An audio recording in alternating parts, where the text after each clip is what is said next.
enggak, geng. Ini bukan soal bantuannya, tapi adab dan kesopanan.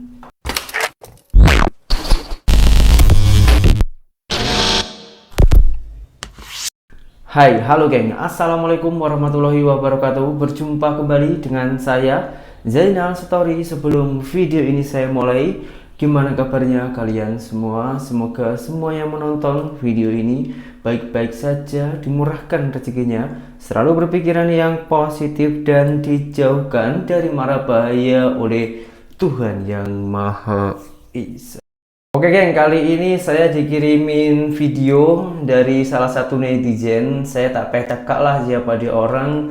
Dia suruh mereaksi ataupun tengok adab, disiplin, sopan santun ketika orang Indonesia dan juga Malaysia itu menerima bantuan. Saya tak mengatakan di Malaysia itu orangnya kaya semua. Itu tak, masih ada yang kurang mampu, dan kerajaan itu juga bagi bantuan sembako pada rakyatnya. Akan tetapi dari kedisiplinan, attitude, kesopanan dan juga adab katanya berbeda, dan beliau juga cakap, tapi bang, sebelum tengok videonya coba tengok kolom komentarnya. Wah, ini unik ya. Biasanya kan kita tengok videonya dulu baru tengok komentarnya. Kali ini suruh tengok komentarnya, lepas tuh suruh tengok videonya. Oke, tak apa, kita turuti. Langsung saja kita tengok komentarnya itu macam mana. Dah boleh daftar dekat UNESCO nih. Wah, imut kan ketawa.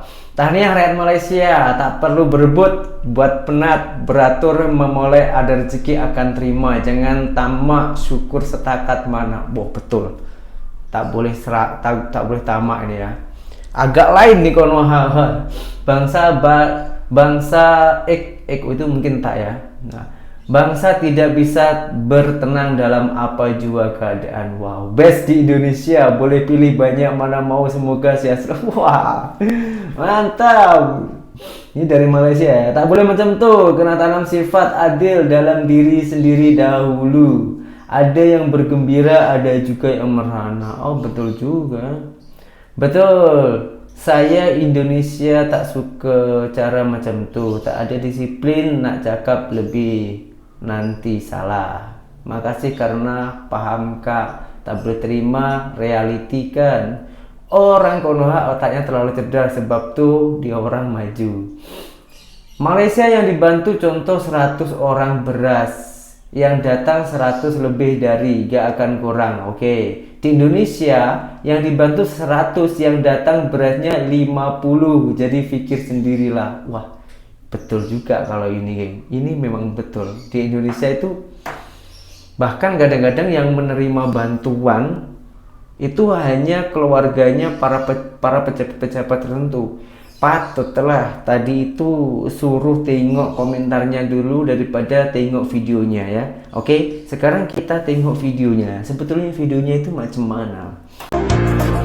Perbedaan cara orang Malaysia, Indonesia menerima bantuan. Oh, ini yang kiri Malaysia, yang kanan Indonesia ya.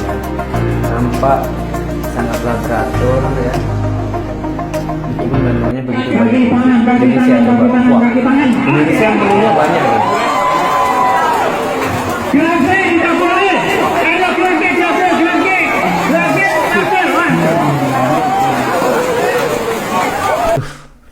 Malu saya, geng. Ini manusia loh, bukan hewan. Macam orang tak pernah nampak makanan aja ya. Nah, macam orang tak pernah takut tak kebagian dan lain-lainnya yang sepatutnya di sini saya akan berkomentar ya.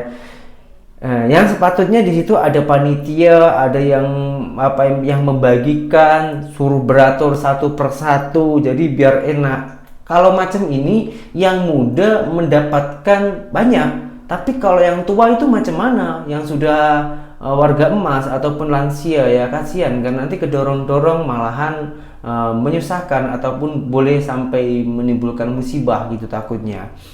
Di video berikutnya ini, geng, penipuan program makan siang gratis di Indonesia. Oh, ini yang dilakukan oleh presiden kita ya, Prabowo Subianto ya. Dan ini tajuknya penipuan program makan siang gratis Pak Prabowo. Nah, yang teringin kepo silahkan kepoin akun TikToknya ini ya. Tak cari. Oke, sekarang kita putar videonya. Cerita Neri. Ini tentang penipuan program makan siang dari Pak Prabowo. Begini ceritanya. Macam Sebuah mana? catering dapat telepon mengatasnamakan Kodim Kota A. Mbak, pesen ya buat program makan siang gratis. Oke. Ah, 15.000 setiap hari 200 kotak selama 7 hari. Oh, oke. Oke, dijawab oleh catering itu. Pemesanannya lewat WA dan telepon ya. Dan catering ini terhitung besar di kotaku. Dan biasa telepon dulu, kemudian diantar kayak gitu tuh sudah biasa. Dibayar di belakang. Terus seneng dong cateringnya dapat pesanan dalam jumlah yang banyak dalam waktu seminggu. Dan nominalnya per A-nya itu 15.000. Kemudian tak ada tambahan lagi. Malamnya ini yang pesan tadi telepon lagi, Mbak ditambah ya susu. Susunya mereknya ini, susu yang biasa dibagikan oleh Mas Gibran. Nanti harganya 9.000, jenengan hitung 10.000. Jadi paketnya itu 25.000 per paket. Kali 200 per hari. Nasi 15, susu 10.000. Oh, oke, Pak. Ini akan saya carikan dulu ya susunya, kata si pemilik catering. Terus dia juga cari-cari, ternyata di kotaku tidak ada. WA lah pada si pemesan, Pak, susu merek ini di kotaku tuh nggak ada. Oh, ada Mbak di Madiun, tak kasih ya nomor salesnya. Kasih. Akhirnya berhubungan dengan salesnya. Oh, baik, pesan dalam jumlah ini nanti diantar ya. Oke Bu, kata sales susu. Sejumlah 21.000 ditransferlah sama pemilik owner ke sales susu. Ditunggu nih susunya sampai jam 9 malam kok nggak datang-datang ya. Padahal besok sudah hari diantarkan hari pertama pemesanan. Tadi dipesan selama 7 hari. Perharinya 200 box. Nasi 15.000, susunya 10.000.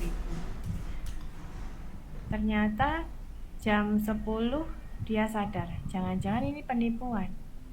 Terus diceklah ke Kodim kota sebelah. Pak, apakah ada pemesanan dari Kodim, orang Kodim yang memesan untuk makan siang gratis? 15 ribuan Pak, 200 pack selama 7 hari. Nggak ada ya Mbak. Nah, disitulah sadar bahwa dia sedang ditipu. Terus dihubungi sales susu, dari siang nggak bisa dihubungi sampai malam jam 10. Akhirnya ini penipuan. Jadi ditipu, transfer 21 juta duit susu plus belanja di hari pertama tadi. VT ini harus disebarluaskan, atau kalau misalnya saya followernya baru sedikit ya, atau Anda di sekitar Anda ini ada penipuan yang modusnya itu makan siang gratis programnya Pak Prabowo, buat VT biar makin banyak orang tahu bahwa ini rawan penipuan. Jahat ya. Banget. Program bagus tapi dijadikan sebagai peluang untuk penipuan. Bukannya didukung, kemudian dibantuin bantuin bagi atau misalnya bantuin apa, malah jadikan ajang penipuan. Jahat. Sekali lagi, ayo buat VT jika di sekitar Anda terjadi penipuan atas nama program makan siang gratis dari Pak Prabowo. Dan dari catering ini karena sudah banyak terjadi penipuan ya.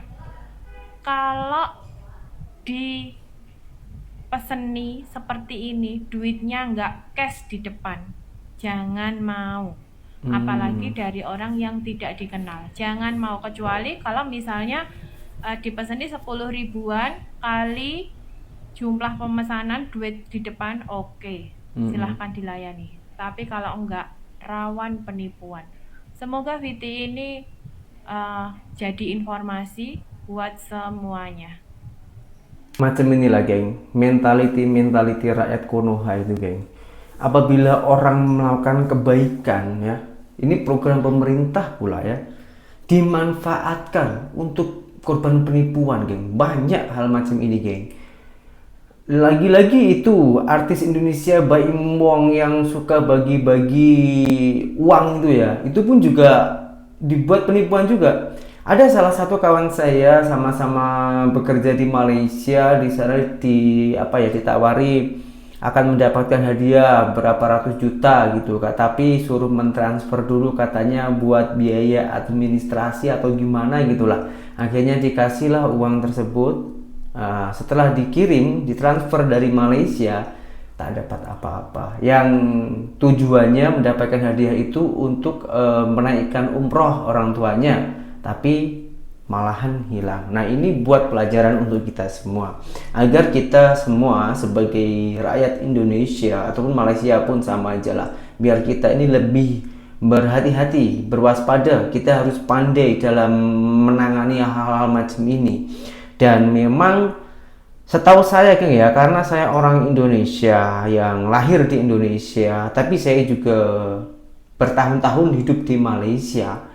Hal-hal macam ini itu tak pernah saya itu nampak di Malaysia ya. Tak pernah saya nampak selama 8 tahun saya di sana itu geng. Tapi kalau di Indonesia banyak sangat kejadian-kejadian macam ini. Apabila ada orang yang baik ngasih derma, lepas tuh famous, mesti ada yang memanfaatkan momen-momen hal macam itu yang bertujuan untuk menjatuhkan orang tersebut.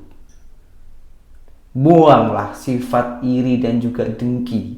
Di video berikutnya ini geng tajuknya, orang Indo terlalu lucu sehingga ternak buzzer sangat subur. Wow. Lepas itu takjubnya, orang Indo lugu-lugu sampai EQ 78. Wah, ini kalau EQ 78 ya serupa dengan yang saya bahas tadi ya, tentang orang memanfaatkan kebaikan orang lain. Nah, kalau ini membahasnya apa lagi nih, geng? Coba kita tengok dulu. Siapa tahu kita boleh mendapatkan pelajaran dari sini, geng. Orang Indonesia itu lugu-lugu banget ya. Lugu-lugu sampai buat aku ketawa. Seorang pedagang besar, omsetnya itu ratusan juta per hari di Tanah Abang. Ajak saya ngobrol. Dia jualan baju muslim. Mungkin beliau ini sangat mengidolakan Pak Prabowo ya. Berharap banyak banget adanya perubahan ke arah yang lebih baik tentunya ya.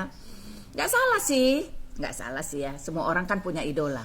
Tapi ya cerdas dikit lah ya, jangan terlalu cinta. Karena aku pernah di posisi itu terlalu cinta sama Pak Jokowi, tapi apa yang ku dapatkan? Banyak kekecewaan. Oke, saya bahas lagi.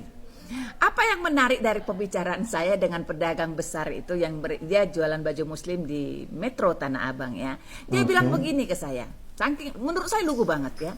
Bu Maslin, katanya Pak Prabowo akan membuat dolar jadi 5.000. Itu omongan dia 2 bulan yang lalu ke saya. Saya langsung ketawa. What? 5.000 dolar jadi 5.000?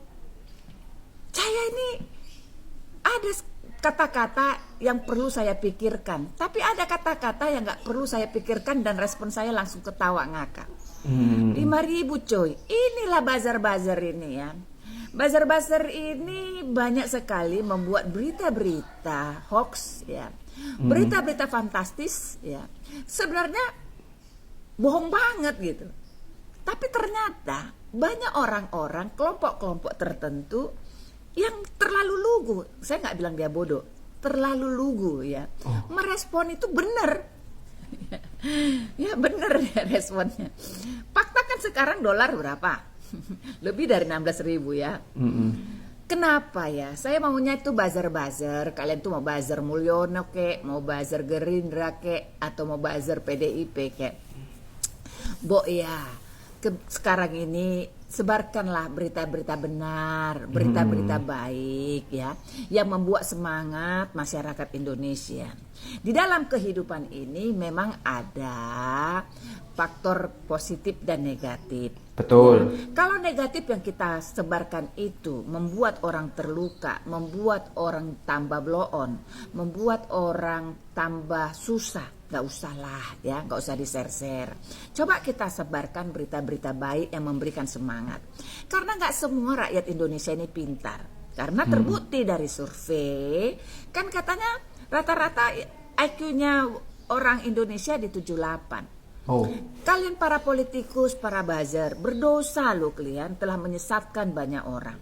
Ingat loh, firman Tuhan bilang, hukuman penyesat itu ibarat lehernya, hukuman itu lehernya diikat pakai tambang itu, diterjunkan ke laut. Ada firman Tuhan bilang begitu. Ngeri kan? Nah, jadi memang penyesat-penyesat itu lebih besar dosanya daripada koruptor atau daripada pencuri. Jangan menyesatkan orang. Ya kan? Nah, kita beritakanlah berita-berita yang memberikan semangat, spirit ya di tengah-tengah ekonomi yang tidak baik atau di tengah kepastian tidak ada. Ya, atau kita berikanlah info-info yang berguna buat kawan-kawan seperti saya nih ya. Saya bukan memuji diri tapi fakta ya. Banyak sekali ketika saya live itu kawan-kawan bertanya tentang di mana pusat grosir ini, di mana tangan pertama ini, bagaimana memulai bisnis dengan modal kecil, apa yang harus kita bisniskan, apa resikonya. Itu saya bantu loh menjelaskan padahal saya nggak kenal baik siapa mereka. Ya, saya hanya berpikir begini, saya nggak bisa bantu mereka dengan materi, kan saya bisa bantu dengan informasi atau pengetahuan. Nah, kalau ada banyak orang-orang seperti saya tergerak memberikan berita benar, info-info yang benar, enak kan? Nggak usah lagi kita berharap sama bansos, kita nggak mungkin lagi kita dimanipulasi oleh petinggi-petinggi, pejabat atau pemimpin ya kan. Selama ini kenapa kita disebarkan berita-berita hoax adalah karena memang faktanya IQ rata-rata warga negara Indonesia itu di 78, cenderung bodoh. Waduh. Ya, nah Bapak Ibu, maka saya selalu bilang jadilah orang kaya, jadilah orang sukses karena ketika kita sukses ya, kita punya kesempatan belajar, punya kesempatan makan-makan bergizi, punya kesempatan bergaul dengan orang-orang benar. Betul. Begitu, ya kan? Jangan dipiara hal-hal yang bodoh gitu loh ya. Mungkin dulu orang tua kita bodoh. Ya, nggak pintar mendidik kita. Tapi ketika kita dewasa, kita diberikan waktu untuk belajar, diberikan waktu untuk melihat yang benar, mendengar yang benar. Jangan salahkan orang tua kita zaman dulu ketika mereka salah mendidik kita. Ya karena faktanya dulu fasilitas-fasilitas memang masih minim. Sekarang kita punya duit banyak, pakailah untuk belajar, pakailah untuk menikmati hidup, membaca, kayak ikut seminar, kayak ikut dengan Ibu Maslin, kayak bisnis trip ke China, bergaul sama orang-orang sukses, begitu. Jadi memang ada harga yang harus kita bayar. Jangan banyak-banyak duitmu kau simpan-simpan terus. Uang itu dipakai untuk mengupgrade skill kita, Betul. upgrade pikiran kita supaya IQ kita tidak jongkok. Oke, nah itu dulu ya berita pagi ini. Semoga kawan-kawan semuanya ya semakin cerdas tiap hari ya. Jangan bergaul sama orang-orang yang IQ 78. Salam sukses buat kalian semua. Inilah dampak banyaknya konten-konten kreator yang seolah-olah memuji-muji Indonesia akan tetapi tak sesuai dengan fakta, yang pada akhirnya di orang-orang itu ketika menengok konten-konten tersebut seakan-akan itu betul dan langsung ditancapkan di dunia nyata tanpa mencari pengetahuan dulu mana fakta, mana hoax. Nah, dari sini kita harus menerima kepahitan-kepahitan di negara kita untuk membangun negara kita dan memperbaiki hal-hal yang kurang bagus tersebut, geng. Jadi apabila kita mendapatkan informasi-informasi yang kurang bagus seperti video yang awal tadi ya, yang berebut makan tadi. Nah, itu kita up, itu boleh untuk mendapatkan pelajaran agar kita lebih beradab dalam mengambil makanan ataupun bansos. Syukur-syukur bansos kita tak payah ambil. Ya, kalau kita tak payah ambil, yang mananya kita sudah mampu. Syukur-syukur kita boleh membantu orang lain, begitu ya. Nah, saya sangatlah setuju dengan apa yang dikatakan oleh akaknya tadi ini. Kalau zaman dahulu itu nenek moyang kita mewariskan kepada anak cucu itu berupa sawah, ladang, ataupun tanah yang begitu luasnya untuk dinikmati anak cucu kita nanti, macam itu. Tapi hal macam itu apakah salah kalau diterapkan di zaman sekarang? Kalau salah itu tak. Kalau menurut saya harus di-upgrade lagi. Kalau dulu nenek moyang kita mewariskan anak dan juga cucu itu berupa tanah kosong, sawah ataupun ladang. Tapi kalau sekarang kita mewariskan kepada anak cucu kita itu berupa pendidikan. Karena kenapa? Dengan adanya pendidikan, lebih banyak jaringan dia orang mencari rezeki, lebih mendapatkan pengetahuan, lebih kuat mentalnya karena berjumpa dengan kawan-kawannya, dan dengan adanya ilmu itu lebih beradab, lebih teratur, tahu mana yang salah, tahu mana yang betul, dan lain-lainnya. Karena ilmu itu boleh menyempurnakan hidup kita. Agama pun itu mewajibkan kita tolabul ilmi sampai mati. Carilah ilmu sampai mati. Jangan sampai kena racun duniawi. Dunia itu kita dapat untuk mencari akhirat, bukan menghalalkan cara untuk mendapatkan harta. Dari sini paham ya? Kalau paham, kita berjumpa kembali di video yang berikutnya. Assalamualaikum warahmatullahi wabarakatuh. Bye bye.